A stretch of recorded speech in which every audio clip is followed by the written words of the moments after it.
அனைவருக்கும் வணக்கம். சேரர் கோட்டை பாகம் 2 அத்தியாயங்கள் 9 மற்றும் 10. 9வது அத்தியாயம்.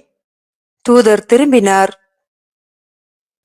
அருள்மொழிவர்மன் தான் சோழர்களது மிகப்பெரிய பலம் என தாம் பகிரங்கமாக அறிவித்ததை அங்கு கூடியிருந்த பெருமக்கள் ரசிக்கவில்லை என்பதை மலையனூரனான விக்ரமாதித்ய வரகுணர் உணர்ந்தார். அதன் மூலம் தாம் உண்மையில் சொல்ல வரும் செய்தி என்ன என்பதை இவர்களில் ஒருவருமே விளங்கிக் கொள்ளவில்லை என்பதும் நிச்சயம். அதனால் தான் இவர்கள் தம்மை பார்க்கும் பார்வையில் இத்தனை அலட்சியம் தெரிகிறது.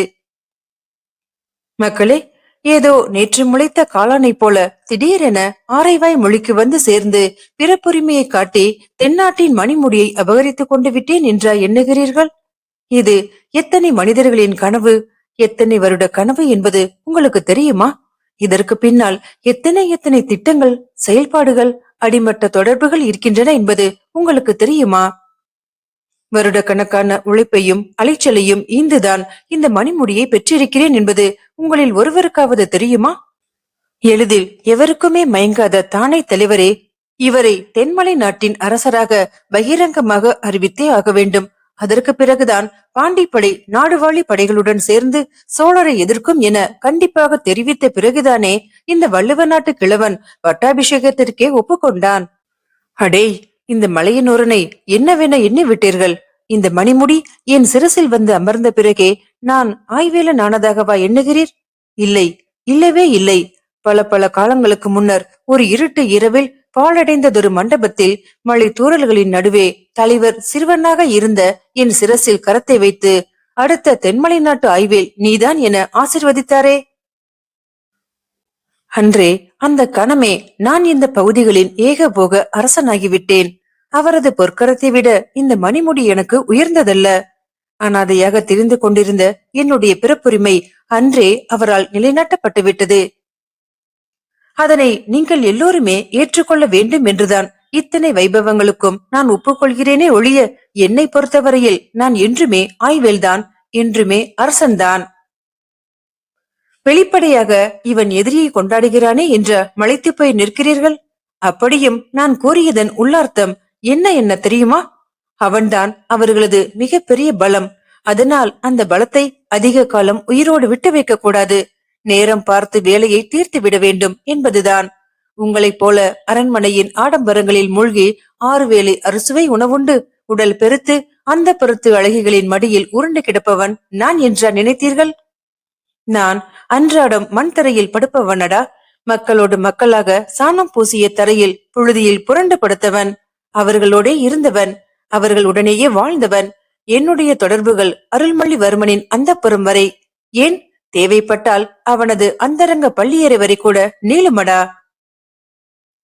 வரகுணர் இவ்வாறான தமது எண்ணங்களில் மூழ்கிவிட்டதால் அந்த அறையில் சிறிது நேரம் நிசப்தம் குடிக்கொள்ளலாயிற்று. அந்த நிசப்தத்தை கலைக்க முற்பட்ட வள்ளுவனார் ஆரைவாய் மொழி கோட்டையின் பாதுகாவலையும் பலத்தையும் படையெடுப்பை தாங்கும் திறனையும் கூடியிருந்தவர்களுக்கு படத்தை காட்டி விளக்க முற்பட்டார். நமது கணவாய் கோட்டையின் முக்கிய நுழைவாயிலாக விளங்குவது இதோ இங்கே தெரியும் கிழக்கு வாயிலான பகவதியம்மன் திருவாயில். இந்த வாயிலுக்கு ஏறக்குறைய 8 அல்லது 10 கல் தூரத்தில் இருந்து, குறிப்பாக சொல்ல வேண்டுமானால் அம்பு குறியிடப்பட்ட இந்த இடத்திலிருந்து பலத்த பாதுகாப்பு ஏற்பாடுகள் செய்யப்பட்டுள்ளன. இந்த வாயிலுக்கு அகழியின் பாதுகாவல் கிடையாதுதான் என்றாலும் வாயிலை நெருங்கும் வழியில் 2 பக்கங்களிலும் மலை ஏற்றங்கள் உண்டு. அவற்றில் நமது வீரர்கள் எந்நேரமும் நடமாடி கொண்டிருப்பார்கள். சோழரின் பெரும்படை இந்த 8 கல் தொலைவிற்குள் நெருக்கமாக வந்துவிட்டது என வைத்துக் கொள்வோம். என்ன நடக்கும்? அவர்கள் இந்த பகுதிக்குள் தைரியமாக கால் வைத்து விட்டால் அவர்களுக்குத்தான் ஆபத்து. மலை ஏற்றங்களில் காத்திருக்கும் நமது வீரர்கள் மறைத்து வைக்கப்பட்டிருக்கும் மலைப்பாறைகளை வரிசையாக 2 புறங்களில் இருந்து உருட்டி விடுவார்கள். அத்துடன் மேலிருந்து அம்பு மழை பொழியும். இந்த ஏற்பாட்டை தான் வரைபடத்தில் சிறு அம்புக்குறிகளாக காட்டியிருக்கிறோம். குறிப்பாக கோட்டை வாயில் கதவை தகர்த்து விடலாம் என்ற நோக்கத்துடன் யானை படைகளை முன்னிறுத்தினால் அதோ கதிதான். கூர் அம்புகளாலும் பாறைகளாலும் காயமடைந்திருக்கும் யானைகள் கோபத்துடன் அவர்களையே திருப்பி நாசம் செய்ய துவங்கிவிடும். நாம் பாறைகளை உருட்டுவதற்கு முன் சோழர் படைகள் மலை ஏற்றங்களில் ஏறி நமது வீரர்களை தாக்க துவங்கிவிட்டால் அது நடவாது. அந்த பகுதிகளில் மலை ஏற்றங்களில் கீழிருந்து ஏற முடியாதவாறு ஏராளமான முள்பொறிகளை அமைத்திருக்கிறோம். அது மனிதர்களானாலும் சரி, யானை குதிரைகளானாலும் சரி, புதர்களில் ஒளித்து வைக்கப்பட்டுள்ள அந்த முள்பொறிகளில் அகப்பட்டுக் கொள்ள வேண்டியதுதான். மேலும் அங்கு வளர்க்கப்பட்டிருக்கும் புதர் செடிகள் பல உடலில் பட்டாலே கடுமையான அரிப்பையும் தடிப்பையும் தோற்றுவிப்பன. இந்த தொல்லைகளை எல்லாம் ஒருவாறு தாண்டுவதற்குள்ளாகவே மேலிருந்து பாறைகள் உருள துவங்கிவிடும். சரி, சேதாரம் சற்று அதிகமாக இருந்தாலும் சமாளித்து ஒரு வழியாக கோட்டை வாயிலை நெருங்கி விடுகிறார்கள் என வைத்துக் கொள்வோம். அங்குதான் அடுத்த தொந்தரவுகள் காத்திருக்கின்றன. கோட்டை வாயிலின் மேற்பகுதியை வாயிலின் பின்பக்கத்தில் இருந்துதான், அதாவது வரைபடத்தில் வளைந்து செல்லும் இந்த பாதையின் வழியாகத்தான் அடைய முடியுமே தவிர முன்பக்கத்தில் இருந்து அடைய முடியாது. எதையாவது பிடித்துக்கொண்டு வாயிலுக்கு மேல் ஏறுவோம் என்றால் ஒரு பிடிமானமும் கிடையாது. வேண்டுமென்றே அந்த பகுதிகளை சற்று பாசி பிடிக்க வைத்துள்ளோம். இவ்வாறாக வாயிலின் முன்பகுதியில் இருந்து மேலே ஏறுவது மிக மிக கடினம். சுற்றி வளைத்து வரலாம் என்றாலோ இரு புறங்களிலும் கோட்டை நீண்டிருக்கும். கோட்டை மதிலின் மீது நமது வீரர்கள் வில் அம்புகளுடன் தயாராக இருப்பார்கள். சுருக்கமாக சொல்ல போனால் கோட்டை வாயிலை அடைந்தாலும் அதனை உடைத்துக் கொண்டு உள்ளே புகுவது கடினம். கோட்டை வாயிலுக்கு 3 முக்கிய பெருங்கதவுகள் உண்டு. முதலாவது வெறும் அலங்காரத்திற்காக வைக்கப்பட்டுள்ள கதவு. இது கோட்டை வாயிலை அழகாக காட்டுகிறதே அன்றி பாதுகாவலுக்கு சிறந்ததல்ல. எதிரிகள் தமது யானை படைகளுடன் இதனை உடைக்க முற்பட்டால் இது எளிதில் உடைந்து போகும். ஆவேசத்துடன் மோதும் யானைகளின் தலையை அடுத்த பலமான கதவில் சொருகப்பட்டிருக்கும் கூர் ஈட்டிகள் பதம் பார்க்கும். குத்துப்பட்டு சாக வேண்டியதுதான். அப்படியே அதனை தாண்டி விட்டாலும் அதற்கு அடுத்த ஈட்டி கதவு அவர்களை தடுத்து நிறுத்தும். சோழப்படைகள் இந்த உடைப்பு முயற்சியில் தீவிரமாக ஈடுபட்டிருக்கும் போது பாண்டி படைகள் முன்பக்கத்தில் இருந்தும் நமது படைகள் பின்பக்கத்தில் இருந்தும் ஏக காலத்தில் அவர்களை தாக்கும். மத்தளத்திற்கு 2 பக்கமும் இடி என்பதைப் போல சோழர் படை 2 பக்கங்களிலும் மாட்டிக்கொள்ளும். வேறு வழியின்றி பணியும். ஆக பாண்டி படைகளும் நாடுவாழி படைகளும் சோழர் படைகளை ஒன்று சேர்ந்து தாக்கும் தருணம் மிக மிக முக்கியமானதாகிறது. அவர்கள் கணவாய்க்குள் புகும் முயற்சியில் பெரிதும் சோர்வுற்றிருக்கும் நேரத்தை நாம் இருவரும் துல்லியமாக உணர்ந்து செயலாற்ற வேண்டும் அல்லவா என்றார் அரையன் மானாபரணர். ஆம், இதற்கென்றே சில புறாக்கள் பிரத்யேகமாக பழக்கப்பட்டிருக்கின்றன. அவை மாற்று வழிகளில் உங்களை வந்து அடைந்து செய்தியை சொல்லும். வள்ளுவனாரே, உமது பாதுகாவல் ஏற்பாடுகள் அனைத்தும் மெச்சும்படியாகத்தான் இருக்கின்றன. இந்த கோட்டையின் பலத்தை அடுக்கியதைப் போல பலவீனங்களையும் கூற முடியுமா? பலவீனங்கள் என குறிப்பாக சொல்ல வேண்டுமானால் மேற்கு வாயிலை குறிப்பிடலாம். அந்த பகுதியின் நிலப்பரப்பு நமக்கு அத்தனை சாதகமாக இல்லை என்றாலும் மேற்கு வாயிலுக்கு அப்பால் அமைந்துள்ள நிலப்பகுதிகள் மொத்தமே நமது கட்டுப்பாட்டில் வருவதால் அது அத்தனை பெரிய ஆபத்தாக இல்லை. அதனை தாண்டி அமைந்திருப்பது ஆய்வேல் நாடு, தெற்கே நாஞ்சில் நாடு. ஆக கிழக்கு பகுதிகளின் வழியே படையெடுத்து வருபவர்கள் கோட்டை வழியாகத்தான் வள்ளுவர் நாட்டிற்குள்ளே நுழைந்தாக வேண்டும் அல்லவா? ஆம், வேறு வழியே இல்லை. கணவாயை விட்டால் மலைகளின் மீது ஏறித்தான் மேற்கு பகுதியை அடைந்தாக வேண்டும். அத்தனை பெரிய படை ஆலம்பு சேனைகளுடன் இந்த அடர்த்தியான மலைக்காடுகளை கடப்பது நடக்காத காரியம். எப்படியாவது கோட்டை வாயிலை உடைத்து உள்ளே புகுந்து விட்டால் அப்படி புகும் கூட்டத்தாரை மிக எளிதில் வேட்டையாடி விடலாம். ஆனால் அதற்குள் பாண்டி படைகள் நம்முடன் சேர்ந்து கொண்டு அவர்களை மறுபுறத்தில் இருந்து தாக்க துவங்கிவிட வேண்டும். அதுதான் மிக முக்கியம். அமரபுஜங்கர் எதுவும் பேசாமல் பலத்த யோசனையில் இருந்தார். அந்த கோட்டையின் அமைப்பும் வள்ளுவனாரின் பாதுகாவலும் அசைக்க முடியாத ஏற்பாடுகளாகவே தெரிந்தன. அதுதான் அவருக்கு மிகுந்த கவலையையும் கொடுத்தது. எல்லா விதமான கோட்டைகளுக்கும் ஏதேனும் ஒரு பலகீனம் இருக்கும். ஆனால் ஆரைவாய் மொழி கோட்டையை பொறுத்தவரை அனைத்துமே பலங்களாகவே தெரிந்தன. தமது அணியினர் இதில் பார்க்க தவறும் விஷயங்கள் ஏதேனும் உண்டா? எந்த நம்பிக்கையில் அருள்மொழிவர்மன் அத்தனை தூரம் படையெடுத்து வருகிறான்? வரகுணர் கூறுவதைப் போல நிஜமாகவே அவர்கள் இந்த பகுதிகளின் சாதுரியமான புவியியல் அமைப்பை சரிவர விளங்கிக் கொள்ளவில்லையா என்ன? நம்பவே முடியவில்லையே. நாளை காலை கோட்டை காவல் ஏற்பாடுகளை தாமே நேரில் சென்று கண்டாலன்றி இதனை பற்றி மேற்கொண்டு முடிவு செய்வதற்கு இல்லை என தமக்குள்ளாக அவர் சொல்லிக் கொண்டார். களிக்குடியின் பெருஞ்சாலை வளாகம் அந்த காலை நேரத்திலேயே மிகுந்த பரபரப்புக்கு உள்ளாகிவிட்டது. அந்த பரபரப்பிற்கான முக்கிய காரணம், சோழ நாட்டின் தூதுவராக 3 வாரங்களுக்கு முன் களிக்குடியில் இருந்து மகோதயபுரத்திற்கு கிளம்பி சென்ற பிக்ஷு ஆனந்த தேரர் மீண்டும் சாலைக்கு வந்து சேர்ந்திருந்ததுதான். நீண்ட நாட்கள் கழித்து தம்பியை சந்தித்த மகிழ்ச்சியில் தம்புராட்டியார் களரி பயிற்சிகளுக்கு அன்று மட்டுமே விடுதலை அளித்துவிட்டார். அதில் மணியனாருக்கோ பரம திருப்தி. பிக்ஷுவை சரிவர சிரம பரிகாரம் கூட செய்து கொள்ள விடாமல் நண்பர்கள் கேள்விகளால் துளைத்து எடுத்தார்கள். இன்றைக்கு மகோதயபுரத்தை அடைந்தீர்கள்? அங்கே எங்கு தங்கினீர்கள்? மகோதயபுரம் பெருநகரா என்ன? தஞ்சையை விட கட்சியை விட பெரியதாக இருக்குமா? அங்கே நமது ஊரை போல திருக்கோவில்கள் உண்டா? புத்த விகாரங்களும் சேதியங்களும் உண்டா? சேரமான் பெருமாள் பாஸ்கரர் ரவிவர்மன் திருவடி தங்களை முறைப்படி வரவேற்றாரா? சோழ பேரரசரின் ஓலைக்கு சரியான மறுமொழி அளித்தாரா? அது நமக்கு சாதகமாக இருந்ததா? மகோதைக்கு செல்லும் வழியில் கொல்ல நாட்டை கடந்தீர்களா? இப்படியாக ஏராளமான கேள்விகளை நண்பர்கள் அடுக்கவே திக்கு முக்காடி போனார் பிக்ஷு. அவரது முகத்தில் பயணச்சோர்வும் அதைவிட ஏராளமான மனச்சோர்வும் தெளிவாக தெரிந்தன.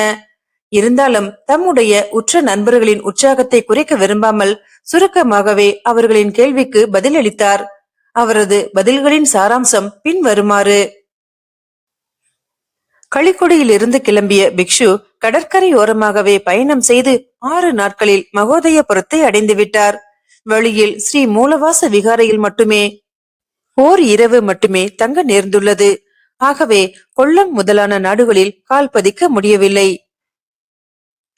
சோழ நாட்டின் தூதுவராக இறுதியில் மாளிகைப்புறத்து வீட்டின் தம்புரானா வந்திருக்கிறார் என பெருமாளின் புருவங்கள் மேலே உயர்ந்திருக்கின்றன. என்றாலும் பிரதான அரண்மனையிலேயே தங்க வைக்கப்பட்டிருக்கிறார். கவனிப்புகளும் ராஜோபச்சாரங்களும் குறைவில்லாமல் நடந்திருக்கின்றன. வள்ளுவனாரும் பாண்டியர்களும் புதிதாக எவரையோ பிடித்துக் கொண்டு வந்து தென்மலை நாட்டு ஆய்வியலாக நிறுத்தியதில் பெருமாள் கடும் கோபத்தில் இருக்கிறாராம். விழுங்கம் சார்ந்த பகுதிகள் பல காலமாகவே தமது ஆதிக்கத்தில் இருப்பதாகவும் இப்போது புதிதாக முளைத்துள்ள இந்த குழப்பம் ஒட்டுமொத்த மலைநாட்டையும் மேலும் பலவீனமாக்கிவிடும் என அவர் கருதுகிறாராம். ஆனால் இதையெல்லாம் வைத்துக் கொண்டு அவர் சோழர்களின் நண்பர் என எடை போட்டு விடக் கூடாதாம். ஏனெனில் காந்தளூர் விவகாரத்தை அருள்மொழிவர்மர் தேவையில்லாமல் பெரிதுபடுத்துவதாக அவர் எண்ணுகிறாராம். காந்தளூர் பட்டதிரிக்கு அந்த கொலையில் நேரடி தொடர்பு இருப்பதை நாம் அறிவோம். ஆனால் ரவிநீலி குடும்ப கொலைக்காரர்களை நாட்டை விட்டு துரத்தியதுடன் அந்த பிரச்சனை முடிந்தது. மேற்கொண்டு அதனை வளர்ப்பது அனாவசியமானது என பகிரங்கமாகவே குறிப்பிட்டாராம். இறுதியாக எங்களுக்குள் பல்வேறு உள்நாட்டு பிரச்சனைகள் உண்டு என்றாலும் அந்நிய சக்திகளான சோழர்கள் எங்கள் எல்லைக்குள் படையெடுப்பதை ஒருபோதும் அனுமதிக்க முடியாது. சேரர்களுக்கும் சோழர்களுக்குமான உறவு பரம்பரையாக தொடர்ந்து வந்திருக்கிறது. அதனை ஒரே அடியாக முறித்துக் கொள்வது இருவருக்குமே நல்லதல்ல என அவர் உறுதியாக சொல்லிவிட்டாராம்.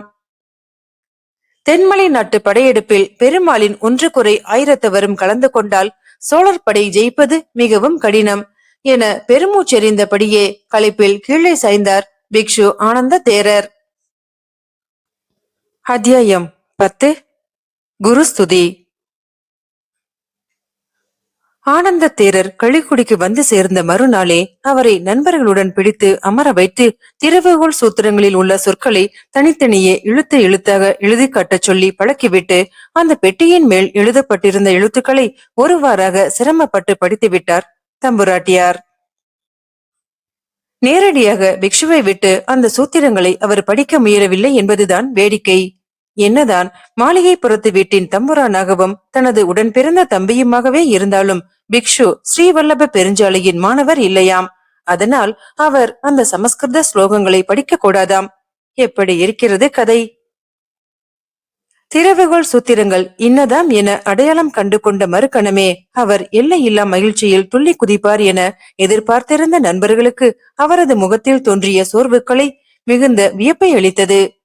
களரியில் அமைந்துள்ள குருத்தாரைக்கு அவர்கள் இருவரையும் தனியே அழைத்துச் சென்று தமது நிலைமையை விளக்கினார் தம்புராட்டியார்.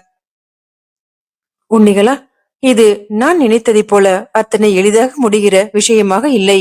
இந்த பெட்டியில் எழுதப்பட்டிருப்பது சாலையில் பல காலத்திற்கு முன்பு புழக்கத்தில் இருந்த பழைய குரு ஸ்துதி, அதாவது துதி பாடலின் ஒரு பகுதி என்பது போல தெரிகிறது.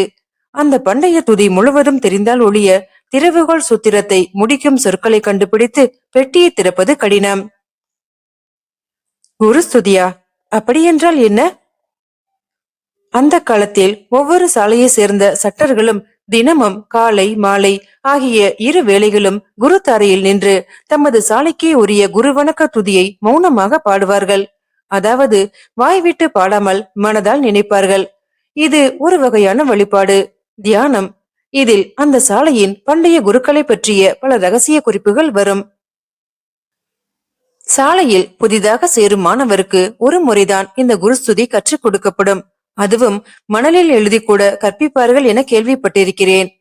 பல முறை மாணவர்கள் அதனை எழுதி பழகிய பிறகு மனனம் செய்து வைத்துக் கொண்டு தினமும் பாடுவார்கள். சாலைக்கு சாலை இந்த குருஸ்துதி வேறுபடும். ஒரு சிலர் இதனை குரு ஸ்லோகம் அல்லது குரு சத்தியம் என்று கூட குறிப்பிடுவர். ஒருபோதும் ஓலையிலோ கல்வெட்டுகளிலோ செப்பேடுகளிலோ இந்த குருஸ்துதியை பொறித்து வைக்க கூடாது என விதி உண்டு. ஒவ்வொரு சாலைக்கும் உரிய ஒரு வகையான பிரத்யேக துதிப்பாடல் என்பதாலும் அதனை பாடினால் பண்டைய குருமார்கள் எல்லோரும் களரிக்கு ஆன்ம வடிவில் எழுந்து அருளி விடுவார்கள் என்கிற நம்பிக்கை நிலவியதாலுமே அந்த விதி காலகாலமாக கடைபிடிக்கப்பட்டது. துரதிருஷ்டவசமாக நான் பெருஞ்சாலைக்கு வந்து சேரும் பொழுது இந்த பண்டைய பழக்கங்கள் எல்லாம் வழக்கொழிந்து விட்டிருந்தன. எத்தனையோ முயன்றும் நமது சாலையின் பழைய துதிப்பாடலை என்னால் கண்டறிய முடியவே இல்லை. ஒரு கட்டத்தில் நானும் என்னுடைய முயற்சியை கைவிட்டு விட்டேன். தம்புராட்டியாரின் உஷ்ண பெருமூச்சை கண்டு மழப்பாடியார் அசந்தே போய்விட்டார். ஏதேது, நமது பிழைப்பே இப்படி சோதனைகளுக்கு மேல் சோதனை என்றாகிவிட்டதே. நாகையில் இருந்து கிளம்பும் அவசரத்தில் வழிக்கோட்டை கணபதியாருக்கு தேங்காய் உடைக்காமல் கிளம்பி விட்டதால் தான் இத்தனை விகினங்கள் வருகின்றனவா? அட ஆண்டவா! நீங்கள் கூறுவதை பார்த்தால் அந்த பெட்டியின் மீது எழுதப்பட்டிருக்கும் சூத்திரமே நமது ஸ்ரீவல்லப பெருஞ்சாலையை சேர்ந்த துதிதானா அல்லது வேறு ஏதாவது சாலையைச் சேர்ந்த துதியா என்பதை கூட கண்டறிய முடியாது போல் இருக்கிறதே என வினவினார் மணியர்.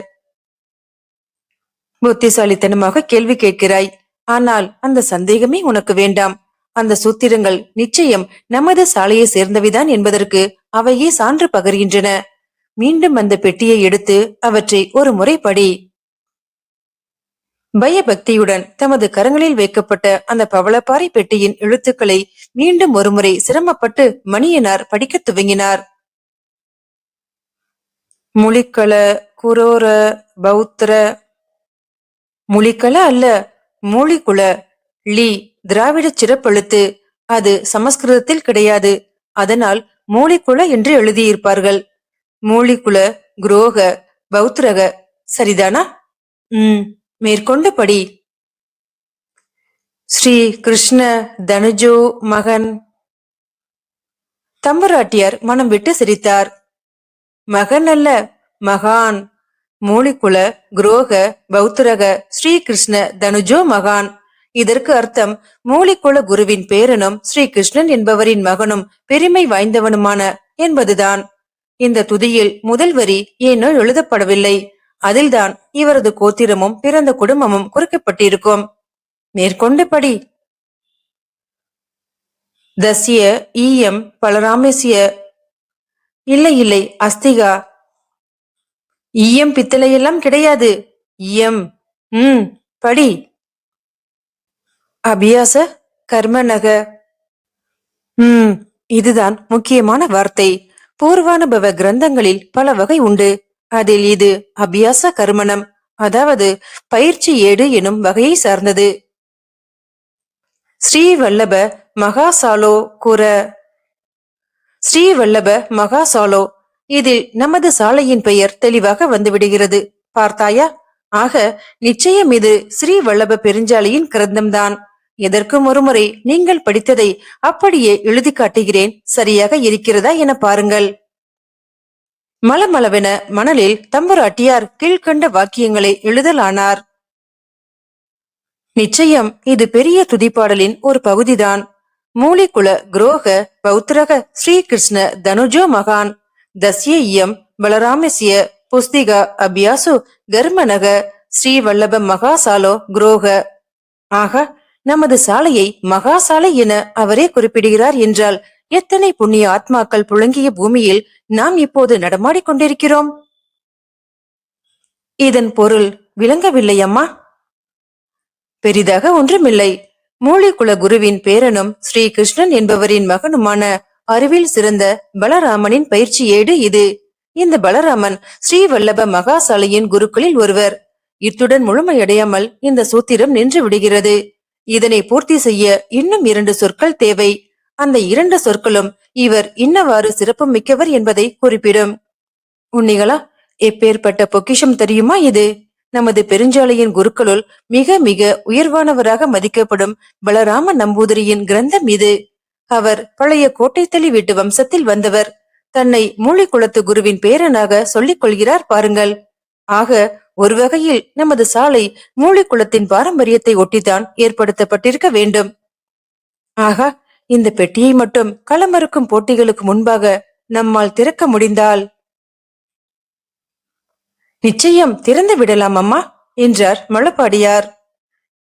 ஆனால் எப்படி திறக்கப் போகிறோம்? பல வருடங்களுக்கு முன் தொலைந்து போனதொரு துதிப்பாடலை எவ்வாறு மீட்கப் போகிறோம்? அந்த திருவுகோள் சூத்திரத்தை என்னவாறு பூர்த்தி செய்ய போகிறோம் என்பதெல்லாம் அவருக்கு தெரியவில்லை. ஆனால் நம்பிக்கையுடன் கூறினார். வானத்தை வெறித்து நோக்கி நின்றார் அவர். எனக்கு உதவி செய்ய மாட்டாயா?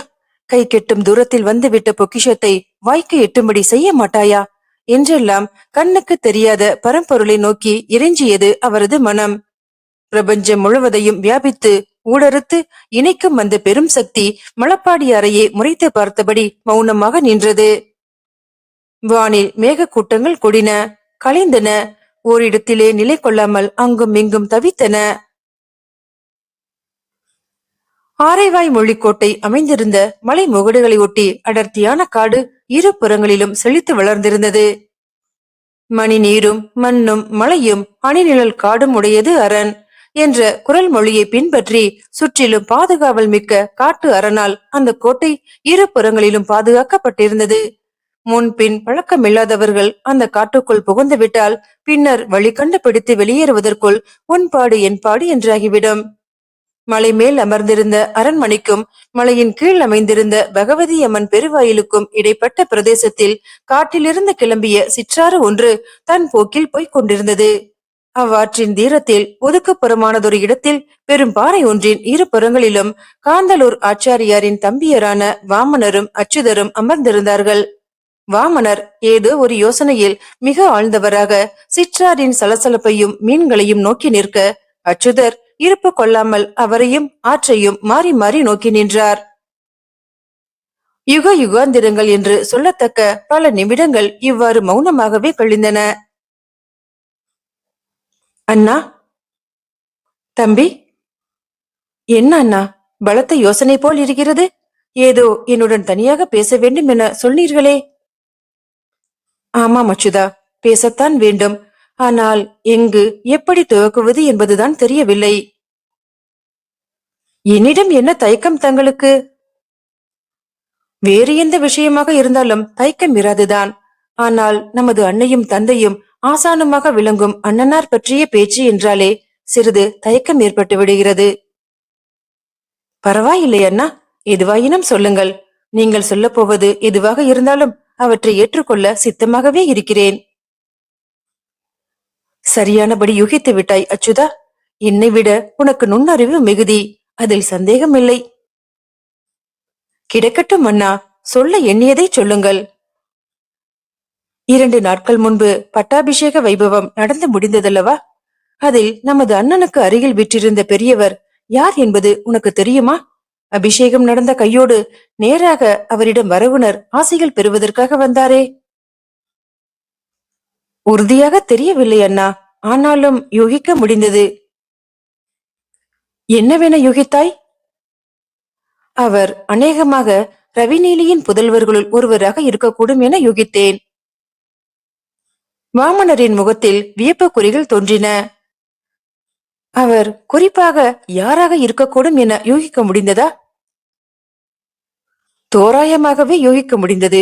ரவிநீலி ஆச்சாரியாருக்கு நேரடியாக பிறந்தவர்கள் மூவர்தான்.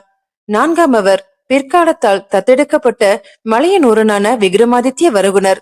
இந்த மூவரில் முதல்வரான சோமன் இறந்து விட்டார். இரண்டாம் அவரான ரவிதாசனுக்கு இப்போது பிராயம் 80ற்கு மேல் இருக்கும். மிகவும் வயதானவராதலால் இத்தனை தூரம் பயணப்பட்டிருக்க வாய்ப்பில்லை.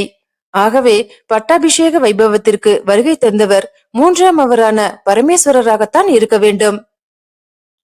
அற்புதம் தம்பி, மிகச் சரியாக சொல்லிவிட்டாய். அந்த பெரியவர் பரமேஸ்வரர் தான். வரகுணர் அவரிடம் ஆசைகள் பெற்று நகர்ந்து சென்ற பிறகு அந்த பெரியவர் நமது மூத்தவரின் கரங்களை பிடித்துக் கொண்டு மிகவும் உணர்ச்சி வசப்பட்டு, இதெல்லாம் உங்களால் தான் சாத்தியமாயிற்று. இன்றைய நிலைமை வேண்டுமானால் நமக்கு சாதகமாக இல்லாமல் இருக்கலாம். ஆனால் என்றாவது ஒரு நாள் தங்களது எண்ணம் ஈடேறும் என்றார். என்னை அருகே வைத்துக் கொண்டு அவர் அந்த வார்த்தைகளை புகன்றதை அண்ணன் அவ்வளவாக ரசிக்கவில்லை என்பதை கவனித்தேன். ஆகவே பரமேஸ்வரரை தனியாக சந்தித்தேன்.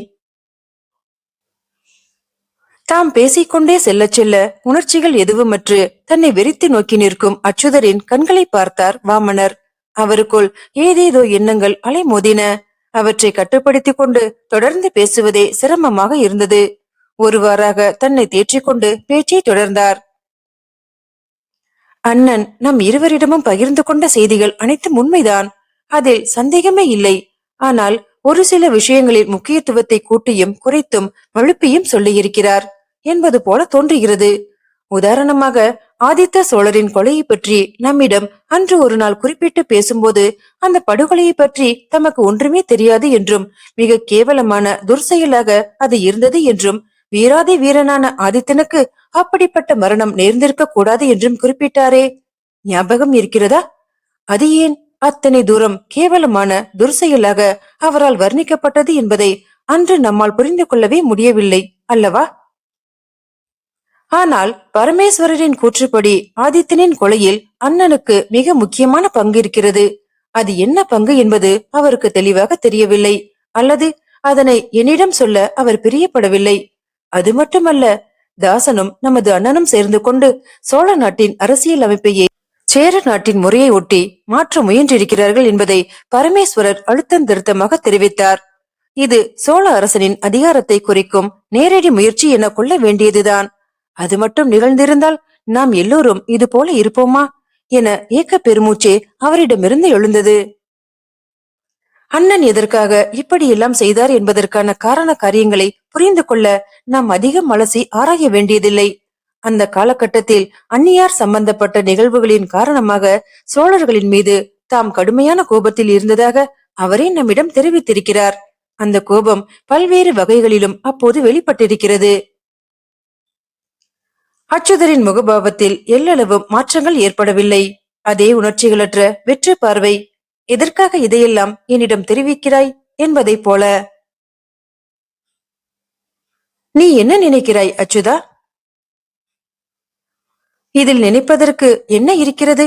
மூத்தவர் சரியான முடிவையே எடுத்திருக்கிறார். ஆதித்தன் பிழைத்திருந்தானால் அது நமக்கு சாதகமாக இருந்திருக்காது. தாசையேட்டன் குடும்பத்தினரை அவன் ஒட்டுமொத்தமாக ஒழித்து கட்டியிருப்பான். அதனால் அவனுக்கு முன் அண்ணன் முந்திக் கொண்டார். அரசியலமைப்பில் அவர் புகுத்த முயன்ற மாற்றமும் நல்லதற்காகத்தானே. அத்தனை அதிகாரங்களும் அரசன் என்கிற ஒரே மனிதனிடம் குவித்து வைக்கப்பட்டிருப்பதும் தவறல்லவா? தம்பி தம்பி, வழி வழியாக வந்து கொண்டிருக்கும் பாரம்பரியங்களையும் பழக்க வழக்கங்களையும் மாற்றுவதற்கு நாம் யார்? ஈசன் உருவாக்கிய ஒரு உயிரை பறிக்கும் உரிமையை யார் நமக்கு கொடுத்தது? வழி வழியாக வந்து கொண்டிருக்கிறது என்பதனால் அதனை மாற்றக்கூடாதா என்ன? ஒருவன் உயிரோடு இருந்தால் என்னுடைய நிலைமைக்கு ஆபத்து என்ற கட்டம் ஏற்படும் போது அவனை நாம் அப்புறப்படுத்த நினைப்பது நியாயம்தானே? சர்வ சகஜமாக இப்படி பேசிக்கொண்டே செல்லும் அச்சுதன் நம்பூதிரியை வாமனர் வியப்புடன் நோக்கினார். ஒரு வகையில் பார்த்தால் இவனும் அண்ணனும் ஏறக்குறைய ஒரே மாதிரியாக சிந்திப்பவர்கள், செயல்படுபவர்கள் என அவருக்கு அந்த கணத்தில் தோன்றியது. அச்சுதன் மூத்தவரின் சிந்தனைகளை கேள்வி கேட்காமல் முழுமையாக ஏற்றுக்கொண்டவன். அவரது அடி பின்பற்றி நடப்பவன். அதனால்தான் அவர்களுக்கு இடையே எவ்விதமான பிரச்சனையும் ஒருபோதும் எழுந்ததில்லை. ஆனால் நான் அச்சுதன் அல்ல, வாமனன், வேறுபட்டவன், நடுநிலையில் நின்று சிந்திப்பவன். ஆச்சாரியார் ரவிநீலியின் அடிச்சுவடை பின்பற்றி நடப்பவன். ஆனால் தமக்கும் அண்ணனுக்கும் சிறு சிறு விஷயங்களில் எப்போதுமே கருத்து வேறுபாடுகள் வந்து சேரும். அச்சுதனை பார், எந்த கேள்வியும் கேட்காமல் நான் சொன்னதை செய்து முடித்துவிட்டு வந்து நிற்கிறான். நீயோ வீணாக பல விஷயங்களை யோசித்துக் கொண்டிருக்கிறாய் என பல முறை மூத்தவர் நம்மிடம் கடிந்து கொண்டதும் உண்டு. அவர் மீது கொண்டிருந்த அபரிமிதமான மரியாதையின் காரணமாகவே இன்று வரை நாம் அவருக்கு அடங்கி நடந்து கொண்டிருக்கிறோமே ஒழிய அவருடைய போதனைகளை ஏற்றுக்கொண்டதால் அல்ல. நாம் அண்ணன் மீது வைத்திருப்பது மரியாதை, ஆனால் இவன் வைத்திருப்பதோ கண்மூடித்தனமான பக்தி. இரண்டிற்கும் நிறைய வேறுபாடுகள் உண்டு. சோழர்களின் இன்றைய படையெடுப்பிற்கான முழு முதற் காரணம் அண்ணனும் சோமனும் தாசனும் சேர்ந்து கொண்டு சோநாட்டில் ஆடிய ஆட்டங்கள் தான் என்கிற எளிய உண்மையை அச்சுதன் உட்பட அத்தனை பேருமே மறைக்க பார்க்கிறார்கள் அல்லது மறக்க பார்க்கிறார்கள். இவர்களிடம் மேற்கொண்டு இதனை புரிய வைக்க முயல்வது வீண் முயற்சிதான். காலம் கடந்து விட்டது. மேற்கொண்டு எதை பற்றியும் யோசிக்காமல் களத்தில் வாளேந்தி நிற்க வேண்டிய தருணம் இது. மீண்டும் நாளைய பதிவில் சந்திக்கிறேன். நன்றி.